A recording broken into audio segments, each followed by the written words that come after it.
तो खबर उत्तराखंड देख रहे हैं आप। लोकमंच न्यूज में आपका स्वागत है। मैं हूं आपके साथ सुरभि राजपूत। बुलेटिन की शुरुआत करेंगे और सबसे पहले बात करेंगे उत्तरकाशी की, जहां मुख्यमंत्री तीरथ सिंह रावत ने बटकोट में बने कोविड केयर सेंटर का निरीक्षण किया है, जिसमें उन्होंने निरीक्षण के दौरान स्वास्थ्य सेवाओं को लेकर अधिकारियों से जानकारी भी ली। सीएम ने यमुनोत्री विधायक केदार सिंह रावत के आवास पर गए और कुछ समय पहले केदार सिंह रावत की माता का निधन भी हुआ था।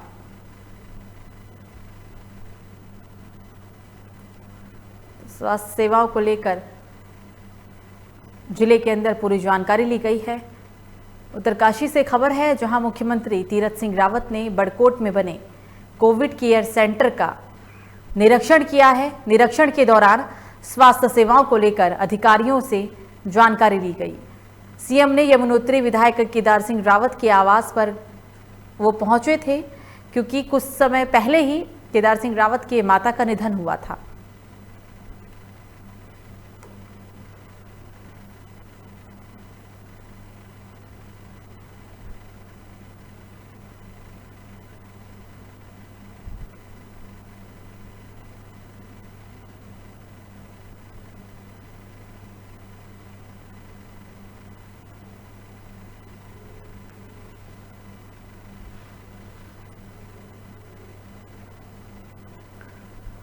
तो काफी अहम दौरा ये माना जा रहा है उनका, क्योंकि उनके द्वारा कोविड केयर सेंटर का औचक निरीक्षण किया गया है। उत्तरकाशी का दौरा था मुख्यमंत्री तीरथ सिंह रावत का।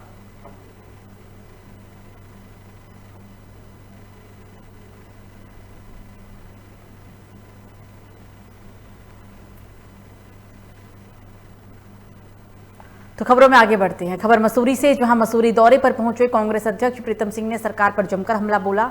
उन्होंने कहा कि कोरोना की पहली लहर और दूसरी लहर के बीच में जो अंतराल था, उसमें सरकार कोरोना महामारी से लड़ने के लिए व्यापक इंतजाम कर सकती थी, लेकिन सरकार आपसी विवादों में पड़ रह गई और कोई इंतजाम नहीं कर पाई और अपने दायित्वों का निर्वहन नहीं कर पाई। तो मसूरी दौरे पर पहुंचे हैं कांग्रेस के अध्यक्ष प्रीतम सिंह। मसूरी दौरे पर उन्होंने जमकर सरकार को आड़े हाथों लिया है, सरकार पर जमकर हमला किया है। अपने बयान में उन्होंने कहा है कि कोरोना की पहली लहर और दूसरी लहर के बीच का अंतराल था, उसमें सरकार कोरोना महामारी से लड़ने के लिए व्यापक इंतजाम कर सकती थी, लेकिन सरकार आपसी विवादों में ही पड़कर रह गई, कोई इंतजाम नहीं कर पाई और अपने दायित्वों का निर्वहन नहीं कर पाई।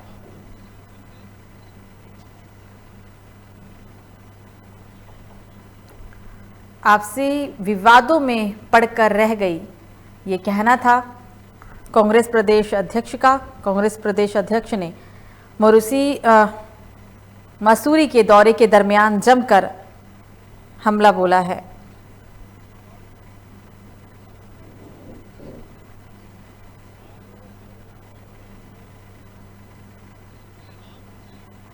ये आप दौरे का देख रहे हैं, जिस वक्त कांग्रेस प्रदेश अध्यक्ष का मसूरी दौरा था। मौजूदा सरकार के खिलाफ जमकर हमलावर हुए हैं। उनका कहना था कि वो आपसी विवादों में ही फंसकर रह गए। जो काम करना चाहिए था, जो कार्य करना चाहिए था, वो नहीं किया गया।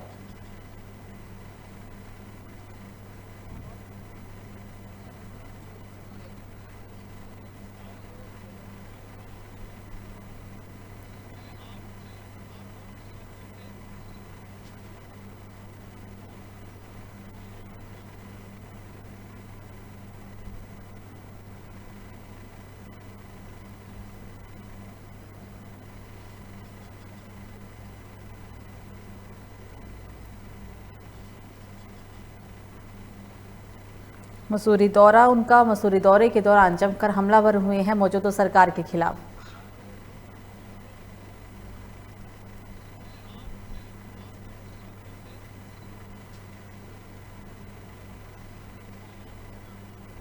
ये स्थिति बड़ी अजीबोगरीब है। जब कोरोना की पहली लहर आई थी, उस लहर से सरकारों को सबक सीखना चाहिए था, लेकिन सरकारों ने कोई सबक नहीं सीखा। दूसरी लहर आई, इस पहली लहर और दूसरी लहर के बीच में जो अंतराल था, सरकार उसमें कोरोना की महामारी से लड़ने के लिए व्यापक स्तर पर प्रबंधन कर सकती थी, लेकिन सरकार आपसी झगड़ों में उलझ करके रह गई। नेतृत्व परिवर्तन हुआ और नेतृत्व परिवर्तन के बाद जो हालात है, जिस सरकार की जिम्मेदारी ये थी कि वो कोरोना की महामारी से जंग लड़ने का काम करती, वो सरकार आपस में लड़ती हुई दिखाई दे रही। खबरों में आगे बढ़ते हैं। खबर हरिद्वार से, जहां बाबा रामदेव के खिलाफ यूथ कांग्रेस कार्यकर्ताओं ने धरना प्रदर्शन करना मुश्किल पड़ गया है। बताया जा रहा है कि यूथ कांग्रेस के कार्यकर्ताओं ने रामदेव बाबा के खिलाफ पतंजलि योगपीठ के सामने धरना प्रदर्शन किया था और उनके खिलाफ रामदेव लाला मुर्दाबाद के नारे भी लगाए थे। पुलिस ने यूथ कांग्रेस के कार्यकर्ताओं पर कोरोना गाइडलाइन का उल्लंघन करने पर मामला दर्ज कर लिया।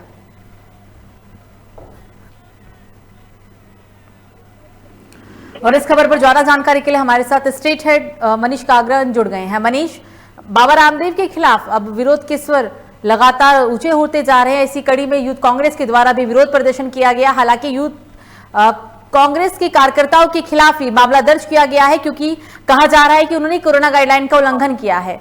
मनीष, और ज्यादा जानकारी बताएं। हाँ बिल्कुल सुरभि, जिस तरीके से आप देखें कि आयुर्वेद वर्सेज एलोपैथी की जो लड़ाई है ये जारी है, और जिस तरीके से रामदेव ने जो अपनी बात कही है उसको लेकर आईएमए के अंदर अभी बहुत ज्यादा नाराजगी है। और ये अगर देखा जाए तो ये जो बातें आईएमए की जो बातें हैं ये प्रधानमंत्री मोदी तक भी पहुंच रही है।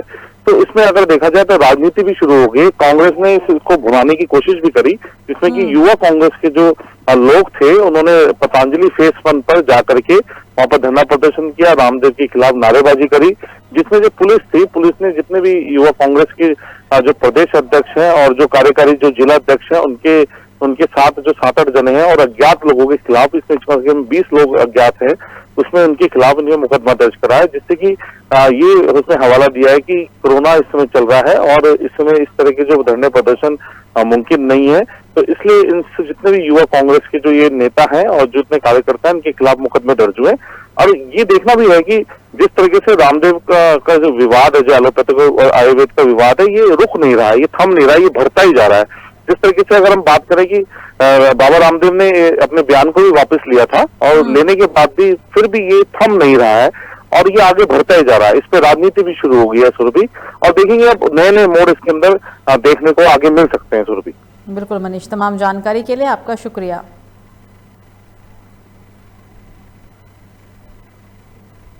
जो है कल कांग्रेस युवा मोर्चा की तरफ से एक प्रदर्शन का कार्यक्रम हमारा थाना बाजाराबाद का क्षेत्र में आयोजित किया गया। पहले उनका अवगत करा दिया गया है कि अभी लॉकडाउन का जो गाइडलाइन चल रहा है उसका अंदर का जो कोई पॉलिटिकल धरना प्रदर्शन नहीं होगा, उसी इसका बावजूद भी उन्होंने अपने कार्यक्रम कराया। तो उनका जो डिजास्टर मैनेजमेंट एक्ट का अधिनियम और IPC द्वारा होने के अंदर जो है हमने मुकदमा कायम किया।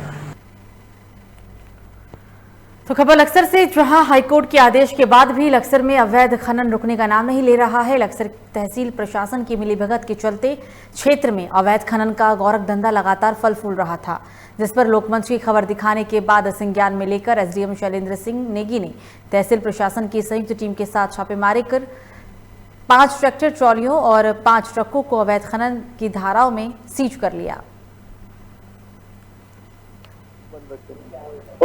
और इस खबर पर ज्यादा जानकारी के लिए हमारे साथ फोन लाइन पे हमारे संवाददाता गोविंद जुड़ गए हैं। गोविंद, अवैध खनन के मामले लगातार प्रदेश के अंदर बढ़ते जा रहे हैं। हालांकि हाईकोर्ट का सख्त आदेश है, लेकिन बावजूद इसके खनन माफिया कोर्ट की बात को भी चुनौती देते हुए खनन करने से बाज नहीं आते हैं। गोविंद, और ज्यादा अपडेट बताएं, क्योंकि लक्सर से एक और ताजा मामला सामने आया है। गोविंद। बिल्कुल सुरभि, जिस तरह से हाईकोर्ट के आदेश के बाद भी लक्सर क्षेत्र में लगातार अवैध खनन का गोरख धंधा पनप रहा है, तो कहीं ना कहीं जो है तहसील प्रशासन की मिलीभगत होने का कारण बन सकता है। जिस तरह से जो लक्सर पुलिस लगातार कार्रवाई कर रही, लगातार अवैध खनन पर अंकुश करे, लेकिन तहसील प्रशासन की नाक के नीचे जो लगातार जो है अवैध खनन का गोरख धंधा चल रहा है, वो कहीं ना कहीं जो चिंताजनक भी बना हुआ है। सुरभि, बताना चाहूंगा कि लोकमंच ने 27 तारीख को लगातार जो अवैध खनन के खिलाफ एक खबर को प्रमुखता से दिखाया गया था, जिसका संज्ञान लेते हुए आज जो है उप जिला अधिकारी शैलेंद्र सिंह ने कार्रवाई करते हुए आज जो है 10 वाहनों को जब्त किया है और अवैध खनन के खिलाफ कार्रवाई की है। लेकिन जिस तरह से आज SDM मीडिया के कैमरे को देखकर अवैध खनन पर अंकुश लगाने की बात कर रहे हैं और अवैध खनन पर लगातार कार्रवाई करने की बात करें, भले ही SDM शैलेंद्र सिंह नेगी अवैध खनन पर लगाम लगाने के लाख दावे कर रहे हो, लेकिन दिन रात जिस तरह से लक्सर क्षेत्र में अवैध खनन चल रहा है वह तहसील प्रशासन पर कई सवालिया निशान भी यहाँ खड़े कर रहा है। जी सुरभि। जी बिल्कुल, तमाम जानकारी के लिए गोविंद आपका शुक्रिया।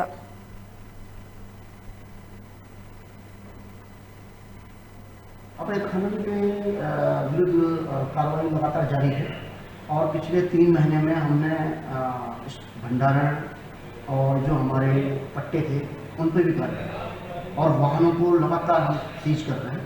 कल रात हमने जो है एक विशेष अभियान चला करके 10 जो है वाहनों को सीज किया, जिसमें 5 वाहन 16 टायर है, बड़े वाहन हैं और यह अभियान जारी रहेगा।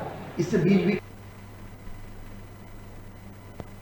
तो उत्तराखंड के गन्ना मंत्री यतीश्वरानंद और जिले की तीनों चीनी मिल प्रबंधकों की बैठक बुलाई गई थी, जिसमें उन्होंने जिले के सभी मिल प्रबंधकों से गन्ना के बकाया संबंधित जानकारी मांगी। इस दौरान सामने आया है कि कई चीनी मिलों पर किसानों के गन्नों का करोड़ों रुपए अभी बकाया है। सभी मिल प्रबंधकों को 15 दिन में किसानों के गन्ने का बकाया भुगतान करने का आदेश दिया गया और कहा गया है कि 15 दिन में भुगतान नहीं किया गया तो गन्ना एक्ट के अनुसार 7.5% का ब्याज चीनी मिलों को देना होगा। और इस खबर पर ज्यादा जानकारी के लिए हमारे साथ हमारे स्टेट हेड उत्तराखंड के मनीष कागरान जुड़ गए हैं। मनीष, कहा गया है कि 15 दिन के अंदर भुगतान नहीं किया जाता है तो गन्ना एक्ट के तहत 7.5% का ब्याज चीनी मिलों को देना होगा। ये कार्रवाई आने वाले समय में की जा सकती है। इस संदर्भ में ज्यादा जानकारी बताएं मनीष। हाँ बिल्कुल सुरभि, जिस तरीके से अगर देखा जाए तो हरिद्वार जो जिला है और जो हरिद्वार के कुछ और भी जिले हैं जहाँ पर गन्ने की फसलें बहुत ज्यादा होती है और इसमें जो किसान है, किसानों को सबसे बड़ी समस्या ये पैदा होती है कि जब किसान गन्ने को मिलों के अंदर दे देते हैं, उसके बाद जो उनका भुगतान होता है उस भुगतान के अंदर उनको बहुत देरी देखने को मिलती है, जिससे किसानों कई बार धरना प्रदर्शन भी करते हैं, सरकार के खिलाफ भी करते हैं, मिल प्रशासन के खिलाफ भी करते हैं। पर इसमें जो राज्य मंत्री गन्ना राज्य मंत्री यतीश्वरानंद ने एक बैठक ली, जितने भी जो हमारे 3 जो मिल के जो अधिकारी थे उनको और साथ में डीएम हरिद्वार को बिठा करके, सारे अधिकारी को बिठा करके आज इनकी मीटिंग ली और इसमें ये साफ स्पष्ट तौर पे कह दिया है कि किसानों को की जो भुगतान है उनको तुरंत करना पड़ेगा। अगर किसानों को भुगतान आप नहीं करेंगे, अगर 15 दिनों के अंदर उनका लेने के बाद नहीं करेंगे तो उस पर करीबन 7.5% का आपको ब्याज देना पड़ेगा। क्योंकि जिस तरीके से देखा जाए कि जो गन्ना जो होता है उसका जो भुगतान होता है, जो मिल के जो प्रशासन होता है वो नहीं कर पाता, जिससे कि जो किसानों के अंदर बड़ा रोष देखने को मिलता है। इसको लेकर के स्पष्ट तौर पे जो राज्य मंत्री गन्ना राज्य मंत्री यतीश्वरानंद ने उन्होंने अपनी सरकार की तरफ से रुख जाहिर कर दिया है। जितने मिलों के जो प्रशासन है उनकी मीटिंग करके सब बिल्कुल रुख जाहिर कर दिया है। सुरभि बिल्कुल मनीष, तमाम जानकारी के लिए आपका शुक्रिया।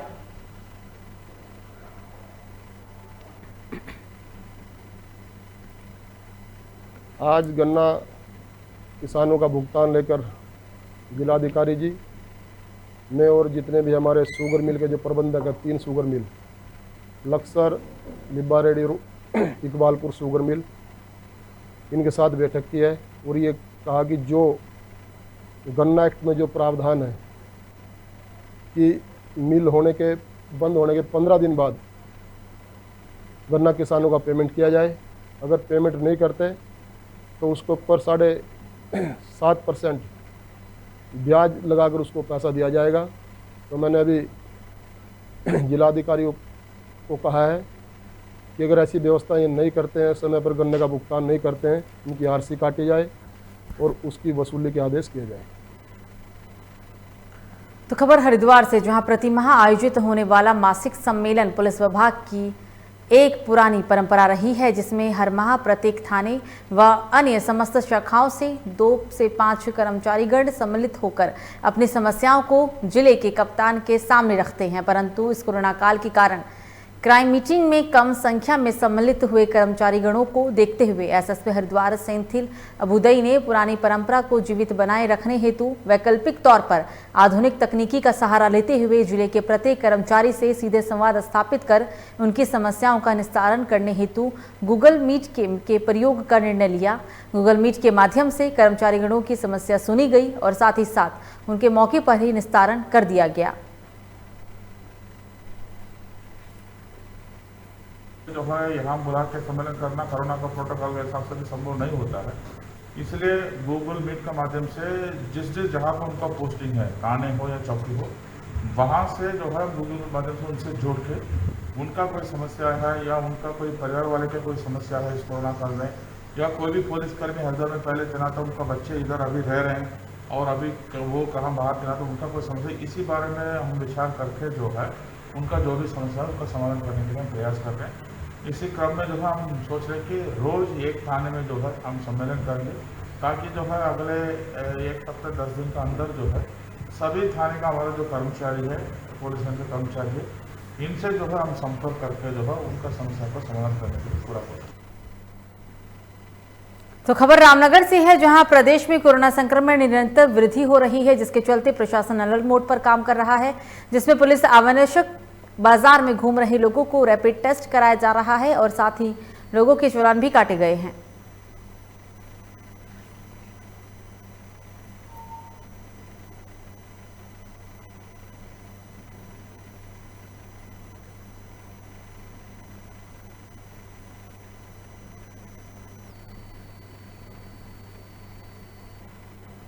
समय समय पर हमारे द्वारा जो लॉकडाउन का उल्लंघन कर रहा है उसके द्वारा एक अभियान चलाकर इनका चेकिंग की जा रही, जो यातायात नियमों का उल्लंघन कर रहा है और लॉकडाउन का उल्लंघन कर रहा है उनके विरुद्ध आवश्यक वैधानिक कार्रवाई की जा रही है। यह हमारे द्वारा अभी 15-20 लोगों का चालान किया गया है। अलग अलग स्थानों पर अलग अलग टीमों द्वारा सघन चेकिंग अभियान चलाया जा रहा है। सोशल डिस्टेंसिंग, यातायात नियमों के अलावा हमारे द्वारा समय समय पर विभिन्न स्थानों पर जो अवांछित लोग इधर उधर घूम रहे हैं उनका रैपिड टेस्ट भी कराया जा रहा है। आज भी हमारे द्वारा काफ़ी लोगों के रैपिड टेस्ट कराए गए हैं और आगे भी हम लगातार ये अभियान चालू रखेंगे।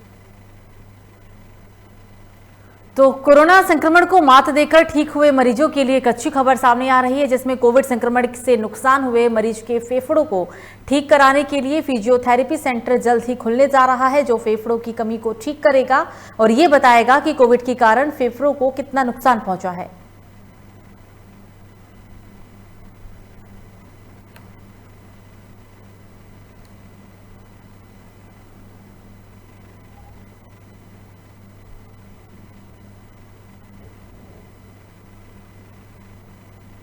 पेशेंट को जो ये थेरेपी दी जा रही है सर, क्या प्रदेश में कहीं और पे भी इस तरह की थेरेपी दी जा रही है? हाँ, जितने हायर सेंटर्स हैं वहाँ पर दी जा रही है, लेकिन ये क्लिनिक लेवल पर, फिजियोथेरेपी सेंटर लेवल पर पहला होगा, जहाँ पर PFT permanent function test unit और ये post covid test physiotherapy available है।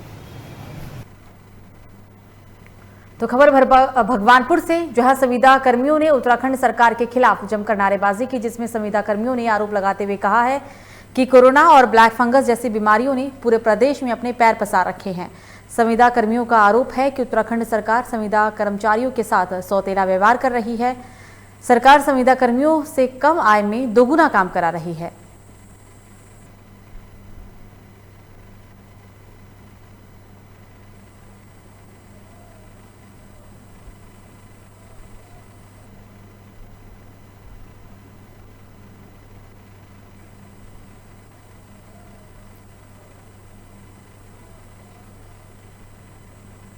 तो भगवानपुर के अंदर संविदा कर्मी उत्तराखंड सरकार के खिलाफ जमकर नारेबाजी करते हुए आपको तस्वीरों में नजर आ रही हैं। संविदा कर्मियों का आरोप है कि कोरोना और ब्लैक फंगस जैसी बीमारी ने पूरे प्रदेश में अपने पैर पसार रखे हैं। संविदा कर्मियों का ये भी आरोप है कि उत्तराखंड सरकार संविदा कर्मचारियों के साथ सौतेला व्यवहार कर रही है, क्योंकि कम आय में इन संविदा कर्मियों से दोगुना काम कराया जा रहा है। और इस खबर पर ज्यादा जानकारी के लिए हमारे साथ फोन पे हमारे संवाददाता मुस्लिन अलवी जुड़ गए हैं। मुस्लिन, संविदा कर्मचारियों का ये प्रदर्शन देखने को मिला, सरकार के खिलाफ जमकर नारेबाजी की गई।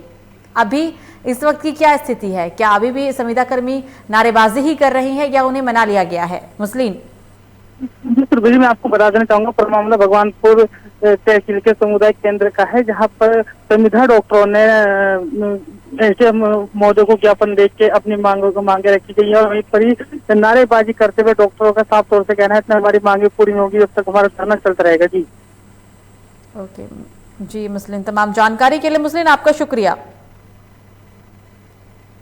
हमारी मांगे कोई बहुत जेन्युइन मांगे हैं। सबसे पहली और प्रबल मांग है वो है समान पर समान वेतन। बहुत समय से जितने भी कर्मी हमारे NHM में कार्य कर रहे हैं मतलब बहुत ही न्यूनतम मानदेय पे यहाँ कार्य कर रहे हैं और उनका पूरा जो है मानदेय, मैं मानता हूँ कि जो है जब कार्य जो है दुगना तिगना है, जो रेगुलर कर्मचारी हैं उनसे दुगना तिगना जो है यहाँ काम लिया जाता है, रेगुलर कर्मचारी से भी दुगना तिगना यहाँ काम लिया जाता है और जो मानदेय जो है उनसे एक तिहाई है, कईयों का तो बहुत ही कहते हुए भी शर्म आती है, इतना कम मानदेय है। हम एनएचएम कर्मचारी से सैलरी बहुत कम है, मान लो हमारा वेतन भी सरकारी कर्मचारी के जैसे होना चाहिए और सेम उनके जैसे हमें भी सुविधा मिलनी चाहिए। जी सर, बिल्कुल दिखाया जा रहा है क्योंकि हमारे जैसे एनएचएम के डॉक्टर हैं, इनको सैंपलिंग के लिए तो कहीं भी भेजा जाता है कोविड में, यानी कि जैसे हमारे पॉजिटिव आ जाते हैं उनके घर पे होम आइसोलेशन के लिए, तो मतलब जरूरत से ज़्यादा काम कराया जा रहा है, लेकिन सरकार हमारी तरफ ध्यान नहीं दे रही। तो 18 से 44 वर्ग की आयु वर्ग के युवा वैक्सीनेशन सेंटर में जाकर वैक्सीन लाने के बाद काफ़ी खुश दिखाई दे रहे हैं। युवाओं से बातचीत करने पर उन्होंने कहा है कि वे काफ़ी समय से अपना स्लॉट बुक करने की कोशिश कर रहे थे। आज उनका टीका लगवाने का नंबर आया। वैक्सीनेशन सेंटर नारायण बगड़ के सुरस्थिति शिशु विद्यालय मंदिर में बनाए गए वैक्सीनेशन सेंटर में 12 मई से लगातार युवाओं और युवतियों का टीकाकरण किया जा रहा है। भाजपा के जिला मंत्री दलीप सिंह नेगी का कहना है कि हालांकि देश में वैक्सीन की कमी है, लेकिन इसकी उपलब्धता के लिए सरकार लगातार प्रयासरत है। उन्होंने ये भी कहा कि इसके बावजूद उत्पादन में के अनुरूप लोगों के लिए वैक्सीन उपलब्ध कराए जा रहे हैं। सभी लोगों को संयम रखकर इस संकट काल में एक दूसरे का सहयोग कर अपने टीकाकरण का थोड़ा इंतजार करना होगा। हालांकि वैक्सीन की कमी है, लेकिन 18 से 44 आयु वर्ग का जो वैक्सीन है वो काफ़ी संख्या में यहाँ चाहिए और इसके लिए सरकार जो है लगातार प्रयासरत है। उत्पादन भी उस अनुसार जो है कम हो रहा है, तो राज्य सरकार जो है लगातार केंद्र के संपर्क में है और जो भी वैक्सीन उपलब्ध हो रही है उसको उपलब्ध केंद्रों पे उपलब्ध कराया जा रहा है। लोगों को भी थोड़ा संयम रखना होगा क्योंकि वैक्सीनेशन सबका होना है, इसलिए जो है लोगों को भी धैर्य रखते हुए अपनी बारी का इंतजार करना चाहिए और सबका वैक्सीनेशन होगा। लोग धैर्य रखें और सभी को हम वैक्सीनेशन लगाएंगे। लगातार सरकार प्रयासरत है। मैं सबसे पहले तो यही कहना चाहूँगा कि जो ये 18 प्लस का अभी ये कार्यक्रम जो चल रहा है, इसमें स्लॉट बुकिंग का जो कार्यक्रम के तहत अभी थोड़ा सा शासन प्रशासन को भी हेल्प मिल रही है कि कहीं ना कहीं लोग स्लॉट बुक कर रहे हैं, उसके बाद यहाँ पर भीड़ का माहौल नहीं बन पा रहा है, जिसका एक सबसे बड़ा जो फ़ायदा मिल रहा है लोगों को कि लोग सोशल डिस्टेंसिंग के तहत यहाँ पर आ पा रहे हैं। और जनता से यही अनुरोध मेरा रहेगा कि आप जैसे ही हमारे यहाँ पर 3 बजे स्लॉट ओपन होता है तो आप उस समय तैयार रहिएगा और अपना स्लॉट बुक कीजिएगा और ज़्यादा से ज़्यादा मात्रा में अपने गांव में और अपने आसपास के क्षेत्र में वैक्सीन लगाने के लिए प्रेरित कीजिएगा, क्योंकि वैक्सीन ही एकमात्र अभी उपाय है हमारे पास। तो रुड़की के जलालपुर गांव में दुर्गा कॉलोनी तक निर्माणाधीन नाले को लेकर उस समय विवाद खड़ा हो गया जब नाला निकासी को लेकर कॉलोनी वासियों ने हंगामा शुरू कर दिया। कॉलोनी के लोगों का कहना है कि गांव का गंदा पानी नाले के जरिए कॉलोनी में आएगा, जिसके कारण गंदगी तो फैलेगी ही और साथ ही साथ पीने की पानी भी दूषित हो जाएगा। हंगामा बढ़ता देख रुड़की एसडीएम और तहसीलदार मौके पर पहुंचे और बमुश्किल लोगों को समझाया। दुर्गा कॉलोनी निवासी पूर्व फौजियों के परिवार को महिलाओं नाला खुदाई के लिए आए जेसीबी के आगे तकड़ गई थी और किसी भी हाल में नाले की खुदाई ना करने की बात कह रही थी।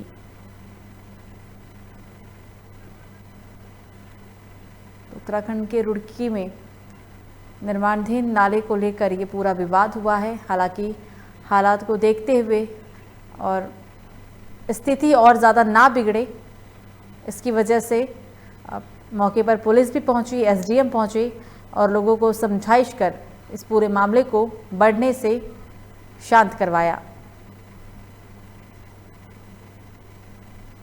निर्माणाधीन नाले को लेकर ये विवाद देखने को मिला जब नाला निकासी को लेकर कॉलोनी वासियों ने हंगामा कर दिया। कॉलोनी के लोगों का कहना है कि गांव का गंदा पानी नाले के जरिए कॉलोनी में आएगा और इस कारण गंदगी फैलेगी और साथ ही साथ जो पीने का पानी है वो भी दूषित होगा। और इस खबर पर ज्यादा जानकारी के लिए हमारे साथ हमारे ब्यूरो चीफ रामगोपाल जुड़ गए हैं फोन लाइन पे। रामगोपाल, ये पूरा मामला बताएं और अभी क्या कार्रवाई हुई है पूरे मामले में। रामगोपाल जी। देखिए बिल्कुल सुरभि, ये रुड़की का मामला है। रुड़की जिस तरीके से नगरों में जो कॉलोनी है, कॉलोनी को लेकर के जो गंदा पानी यानी कि घरों का जो गंदा पानी निकलता है उसको लेकर ये विवाद है दो पक्षों में।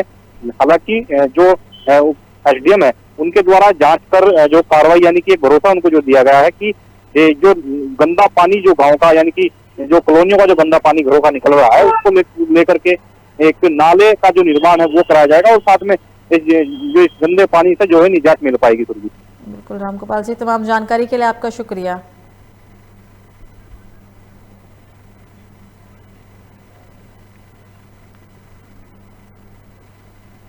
खबरों में आगे बढ़ते और अब बात करेंगे हरिद्वार की, जहां कोरोना कर्फ्यू के दौरान खाद्य तेलों की बढ़ती कीमतों ने आम आदमी की कमर तोड़ दी है। कोरोना महामारी के दौरान लोगों के रोजगार ठप हो गए हैं। ऐसी स्थिति में रोजमर्रा के रसोई घर में उपयोग होने वाली खाद्य सरसों का तेल, रिफाइंड और वनस्पति घी के दामों में तेजी के साथ उछाल भी आया। सरसों का तेल पिछले साल 90 रुपये प्रति लीटर बिकता था, वो आज 170 रुपये प्रति लीटर बिक रहा है। व्यापारी इस महंगाई का कारण कोरोना काल के चलते ट्रांसपोर्ट महंगा होना बता रहे हैं। व्यापारियों का ये भी कहना है कि बढ़ती पेट्रोल डीजल की कीमतों से ट्रांसपोर्ट का खर्च बढ़ गया, जिसके चलते ही खाद्य सामग्रियों के दामों में तेजी के साथ बढ़ोतरी हुई।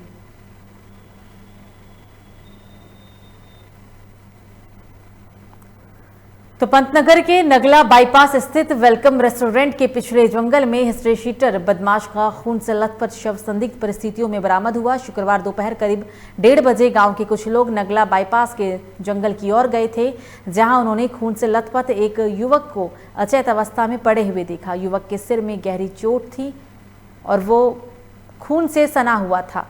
इसकी सूचना लोगों ने पुलिस को दी। सूचना मिलते ही मौके पर पहुंची पुलिस ने शव को कब्जे में लेते हुए पोस्टमार्टम के लिए भेज दिया। फिलहाल पुलिस ने मामला दर्ज कर लिया है और आरोपियों की तलाश में पुलिस जुटी हुई है।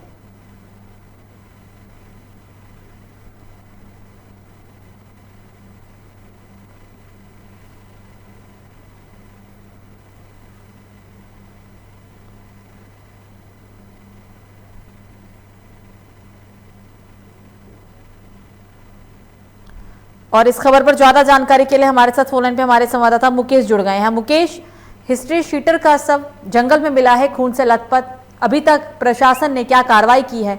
क्या इसमें इस पूरे मामले में अभी तक कोई गिरफ्तारी हुई है? मुकेश जी बताऊं, कल ये देर दोपहर की घटना है। जो ये हिस्ट्री शीटर है गोपालपुरी, पूर्व में भी इसके कई मामले दर्ज हैं लालको कोतवाली में और पंतनगर थाने में। ये जिस तरह आज इसके गिल्लात पर सुनते कहते हैं इसकी लाश मिली है, पुलिस ने इसके सबको अपने पास लेकर पंचनामा के लिए भेज दिया है। हालांकि इसमें कार्रवाई की जा रही है। जी मुकेश, तमाम जानकारी के लिए आपका शुक्रिया।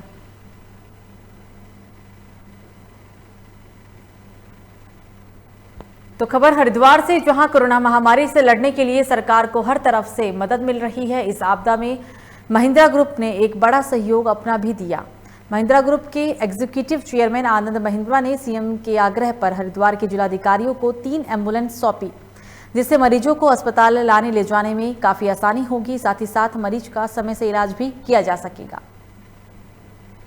तो औद्योगिक हमारे जो हैं सिडकुल वाले, उनका भी काफ़ी सहयोग मिलते रहा है। और महिंद्रा का जो अभी मिला है वो 2 एम्बुलेंस हमारे ज़िले के लिए है, एक नैनीताल के लिए उन्होंने आज दिए हैं। तो ये एम्बुलेंस को हम अभी तो वैक्सीन के लिए लगा सकते हैं, पेशेंट को लाने ले जाने के लिए लगा सकते हैं, सैंपलिंग के लिए लगा सकते हैं, और भविष्य में भी कोरोना जैसे समाप्त होंगे जब तब। तो फिलहाल बुलेटिन में मुझे दीजिए इजाजत। लोकमंच न्यूज़ पर खबरों का सिलसिला जारी रहेगा। नमस्कार।